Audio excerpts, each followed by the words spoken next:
Après le succès du Bossu, l'association Spectacle Vivant de la Vallée de Clisson prépare sa prochaine représentation, le Tour du Monde, en 80 jours, avec une particularité technique choisie par Emmanuel Tudeau, le metteur en scène. Je voulais que ça soit auprès déjà des spectateurs, que les spectateurs soient dans le spectacle, et je voulais que ça défile. Donc j'avais prévu au départ de faire face public, un face public et que ça défile. Puis après je me suis dit mais voilà, on va les mettre de chaque côté. Mais après il fallait trouver une idée pour que le public puisse voir. Donc c'est là que j'ai fait construire des plateaux pour transporter le décor et éventuellement les comédiens. Maintenant qu'elle est hors d'atteinte de ses agresseurs, elle peut enfin se reposer. Parfait, parfait. Hein, monsieur, avez-vous bien fait de la tirer de la main de ces bandits? Faire mourir une aussi charmante personne. Est-elle assez jolie, n'est-ce pas? Je n'ai pas remarqué. Tiens, moi qui pensais que vous la regardiez avec attention, lorsqu'elle dormait la tête appuyée sur votre épaule, pendant que ce digne éléphant nous transportait à la base. Est-ce que vous participez à la technique pour préparer le spectacle?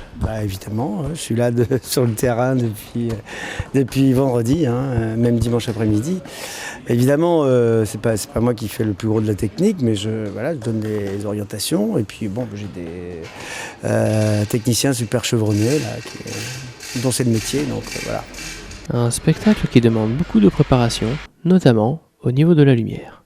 Il fallait que le metteur en scène décide de ce qu'il voulait faire. Ensuite, que j'étudie l'ensemble du plan lumière, essayer de trouver des idées concrètes. Après, une fois que le plan lumière est fait, il faut voir avec quels moyens on peut le réaliser.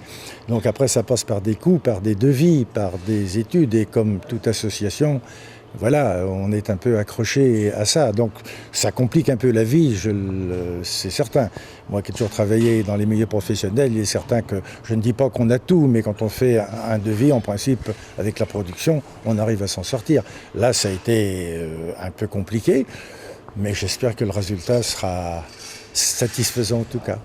Je suppose que le choix du metteur en scène de diviser le public en deux autour de la scène doit être compliqué tout de même.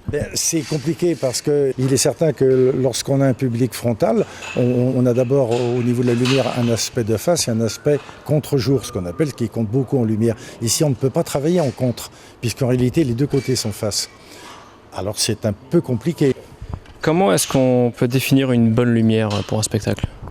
J'ai toujours été pour une lumière qui ne se voit pas trop. Ça paraît bizarre ce que je veux dire, mais il ne faut pas que la lumière vienne envahir un spectacle. Elle est là au service d'un spectacle, comme le reste, comme la musique, comme le costume, comme la décoration.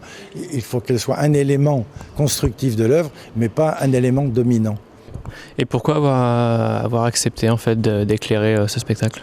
Parce que vous savez, quand on a fait ça pendant de longues années de sa vie, on a envie de transmettre aussi, on a envie de pas... Voilà, à mon âge, je ne travaille plus et professionnellement, donc je trouve très sympathique de travailler d'abord avec des équipes aussi de jeunes, parce que s'il est vrai que je leur apporte mon modeste savoir, ils m'apprennent aussi beaucoup de choses, parce qu'en réalité, eux, ils sont dans l'actualité. Et moi, j'aime bien travailler avec des jeunes parce que j'aime bien l'échange. Parce que je crois que dans ce métier, on est éternellement apprenti.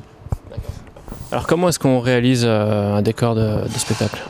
Alors on passe beaucoup de temps d'abord à récupérer des panneaux, des chevrons, et on en a profité aussi, on a tout redémonté les décors de l'ancien spectacle, le Bossu, comme on n'a pas de gros moyens, quoi, disons. Et voilà, on a réussi à bricoler, et on a été dans les magasins à bas prix, trouver contreplaqué, enfin diverses choses, visseries et tout ça. Et petit à petit, ça s'est fait. Il y a eu beaucoup de difficultés au niveau du fait que les spectateurs sont des deux côtés de la scène? Oui, justement, c'est à cause de ça qu'on a fabriqué des plateaux tournants qui sont guidés par deux personnes, de façon à ce que les spectateurs voient le spectacle dans l'ensemble, quoi. Tout le monde profite du spectacle. Tout se passe quasiment sur des plateaux tournants qui font à peu près 3 mètres de diamètre. Et les décors sont posés dessus, installés dessus. Ça rappelle un peu le tour du monde. Aouda, vous n'avez manqué de rien, j'espère. Rien, monsieur Fogg, rien, je vous remercie. Après avoir risqué votre vie pour moi, Moi, non. C'est à ce brave garçon que revient tout l'honneur. Moi, monsieur? Allons donc, je me suis juste un peu déguisé. Une simple farce de carnaval. Oh, mais je sais ce que je vous dois aussi, mon ami. Bien. Nous voici dans la ville où réside ce parent, entre les mains duquel je dois vous remettre. Oui, monsieur. Savez-vous où il demeure? Non, c'est à Beauvais que nous habitions, avant ce funeste mariage. Ah. Connaissez-vous son nom, alors? Alardine. Bien.